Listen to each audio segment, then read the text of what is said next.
but mostly anime. You know what I'm saying? So what? Nowadays, you see that anime and music is like slowly collaborating. You know, commercially. First of all, I wanna ask you, what are your favorite anime? Favorite anime? Yeah. All right, so I can't give you like a single favorite anime, but my favorites like just like stuff that stuck out to me a lot. Mm-hmm. You got Hunter x Hunter. Mm-hmm. You got Fruit of Josiah. Mm-hmm. Feature Diary, I liked it a lot. Mm-hmm. Let's see.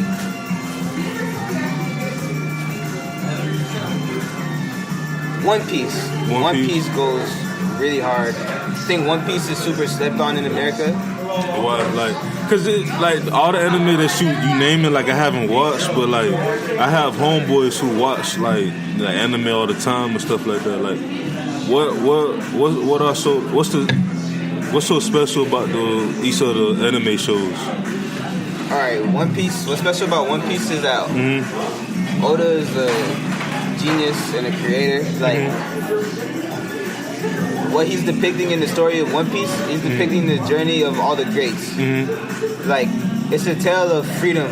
Like, pirates is like the ultimate freedom. Like, in the anime, there's one world government, and it's just crazy how crazy it is. And he depicts like everything that's really going on in society today, like just like mass genocide, like different stuff. But he makes it like in the sense that like kids can watch this show and like parents can watch kids watch this show and it's okay. And that journey that they're going on Luffy, the main character, like that's my life right now. Like, he's living life to his fullest. He's enjoying everything right now. He's not letting stuff get to him. He's expressing himself, and he's going to it, and he's just letting like life go with the flow. And going with the flow is like really important. If you can do that, you can do anything, because once you're really going with the flow, like you're not worried about stuff. You're just like on the what's the next objective. Like everything's, you understand that everything's okay, so that you can get things done and just move on and like make the best out of your situations, and God can just put everything together better for you. And that's what the story of One Piece is. And I just think it's a beautiful story that you don't really get unless you go through that whole journey of watching all these hella episodes. Like, the only way he was able to do that was by having like all these huge episodes, and that puts people off. Especially like sometimes it feels a little childish, but it's only like that at first. Like, it seems like that, but you realize as you watch like how deep it is. That's what's special about One Piece. How many episodes does it have? One Piece has like, I think it's like 700 something right now. So it's pretty much like what, like 7 seasons, pretty much like I'm not even sure. Because anime don't really they try to put anime in seasons, but they don't really go by seasons. They just let it flow. Yeah, if it's a long like running anime, yeah, you just let it flow. Like, there's seasons, but it's not really. So it usually go by arcs, like the story of this one particular time. Would you ever want to create your own anime? I'm working on one right now. Oh, for real? Yeah. Can I be on it? You are in it. You probably are in it, to be honest. Let me have my little, cause like I'm a comic My book. life is an anime. Yeah. I always felt like, but not like, I always wanted to create like my own comic book, cause I love comic books like growing up. So I was like, man, I want to create like my own like superhero, you know. It don't even have to be me. I could just create something that's like a fictional superhero and just publicize it to everybody and stuff like that. Cause see the reaction. Cause I don't know. Did you see Black Panther? Oh yeah, of course. Awesome movie, like opening weekend. Yeah. Like it was like it's making like it's making like $1 billion like globally, like so far. Like it had to. It's time. We as like Black community, we needed this. Yeah. Because now the people on top are like, oh, people do like stuff like this, and then now more people are going to be able to make more like Black friend like movies and stuff like that. This was like a big step. Like, this was history. It was beautiful. Do you watch like the shows on Netflix, like the Luke Cage and the Daredevils and stuff like that? Nah, I only really watch anime and movies. Okay, that's what. So what's your favorite type of movies? Or anything Marvel makes. Anything Marvel makes. So like So pretty much you love like Marvel. Yeah, I love Marvel. So who's your favorite superhero in Marvel? Mine is Iron Man. Who? Mine is Iron Man. Iron Man? Yeah, as Marvel. As far as Marvel. As far as Marvel? I think... that's a really hard question. I like Spider-Man a lot. I really like Spider-Man, but... I don't have to think about that one. My favorite. Yeah, it's a lot of them. You got the whole X-Men, you got Black Panther, you got Deadpool, you got the Hulk, you got Captain America. And I just started liking Captain America, honestly. Yeah, I don't even like him that much. Like, to me, he was like, even Thor I like, but I have to, because me being, like, I love Greek mythology, but, like, with Thor, like, to me, I don't know, like, I never gave him a chance. Like, I always felt like he was always better when he was with the Avengers as a whole. Like, Captain America, but when I seen a couple movies from Captain America by himself, he was, I was like, okay, because with me, I had to understand your story in order for me to have, like, interest, as far as, like, a superhero, you know what I'm saying? Oh, who's really, I can tell you, like, who really, like, yeah, right now, who's really, like, up there, and, like, the superheroes I really like from Marvel? Squirrel Girl. Squirrel Girl? Yeah.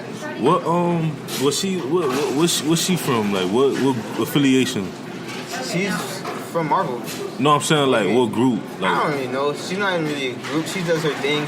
She's had interactions with, like, Iron Man and different people. Yeah, okay. But she's just unbeatable.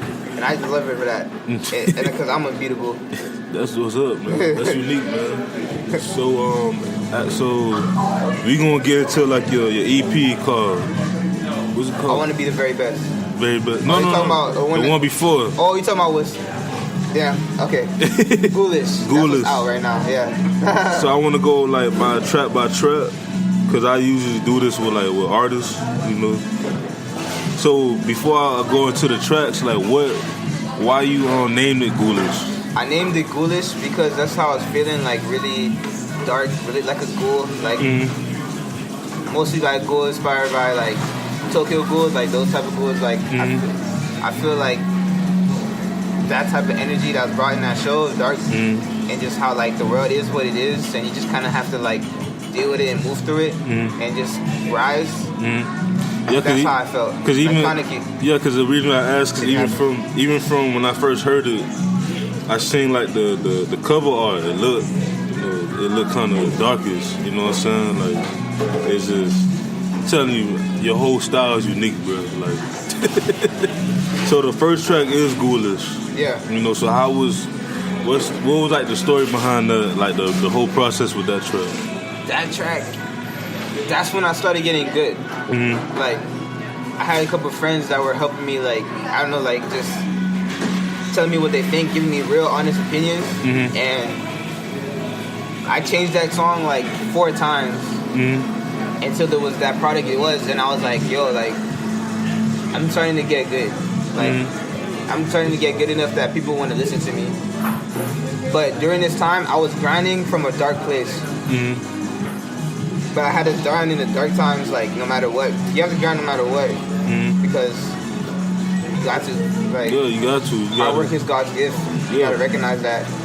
And, like, if you're not working on what you love, what are you doing? And you can't really let anything hold you back. And so... That was the energy I came with on this project. But I was really, like, I was always doing just making songs, like, just trying to have as much fun as possible. Yeah, cause they go to the next track, Lady Cove. Got that Pokemon, the game influence and stuff. Like, I think it's hard cause it's one of my favorite tracks on the EP. So how was the process for that? Like, what did you like? Did you make the beat or no? I didn't make the beat. Ken Kilted made the beat. He's the awesome producer. I just found him on Soundcloud and I was like, oh, it's hard. I'm gonna tear this apart. So what was the process with that track?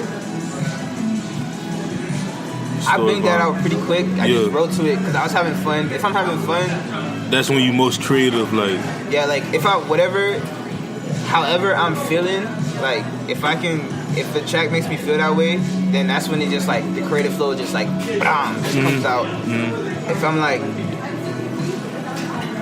if I whatever it can make me fully invest myself in, no matter what it's like fun or sad, like if that's where I'm like what I feel like investing myself in at that moment, that's what's gonna bring the most out of that track.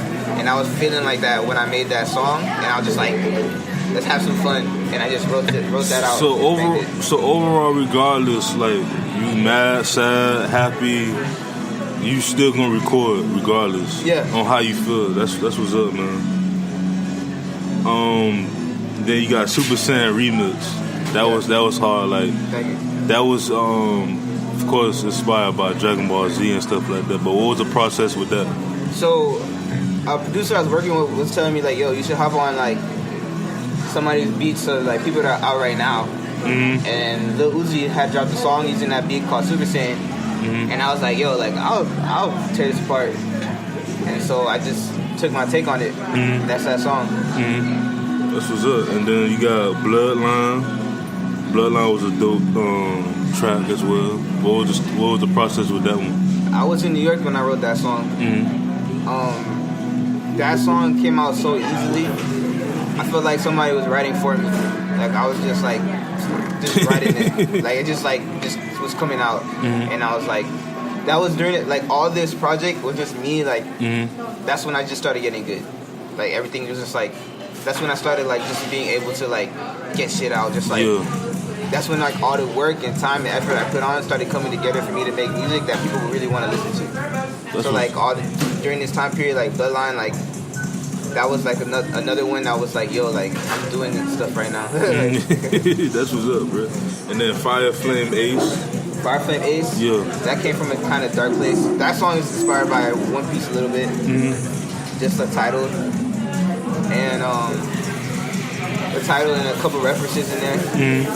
But that song was more of like the darkness, like just violent. Like I was feeling like, I don't know, like that energy that I brought to that song was just the energy that I was feeling. That's what's up, man. And then of course R.I.P. SD Pain, and the title tells for itself about like, you know, the track, like as far as like that was your homie. Yeah, my homeboy died, and that's part of like a lot of people died within like that year. Like I think the year of me being 18, a lot of people passed away, and it was just like really tough.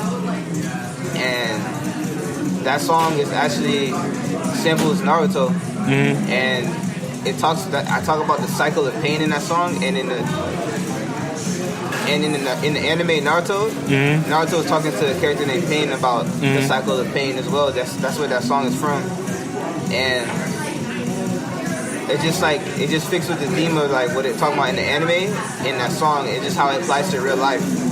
And I just put my intake on how my situation I could relate to it, because in the end, like, cause he got shot. Like in the end, like I could go for revenge, right? Yeah. But then it's just cycle of pain. Like I want to make the other person know pain because I feel pain, but all that's gonna do is make him feel pain. That's not really helping anybody. Like make the people around him feel pain, and then it's just like it becomes like a cycle that starts tumbling, it starts snowballing, and it's just like no one's ever really gonna stop wanting revenge until somebody stops wanting revenge. That's true. That's true, bro. But that's you had to get a minute, bro, because like it's deep. Yeah, that's deep. Like the whole project was deep. You know what I'm saying? So if everybody check out Ghoulish. It's on SoundCloud right now. It's only on SoundCloud. It's on iTunes. It's on SoundCloud. Yeah, it's only on SoundCloud right now. And now then you talk about your next project that you're working on right now. Right now, I'm working on a project called I Want to Be the Very Best. I haven't actually announced this anywhere, so this is the first anybody's hearing about this. So groundbreaking shit. You feel me? Beautifulness. So why you named it the title? It's inspired by Pokemon. This is a project coming with the energy of Lily Cove. So you consider Lily Cove a single from it right now. So Lily Cove's like the preview of like the project. Of what's to come in that project, yeah. And it's just like just straight Pokemon fire. just like Yeah, that energy, like happiness. Yeah, I can't wait. So how many tracks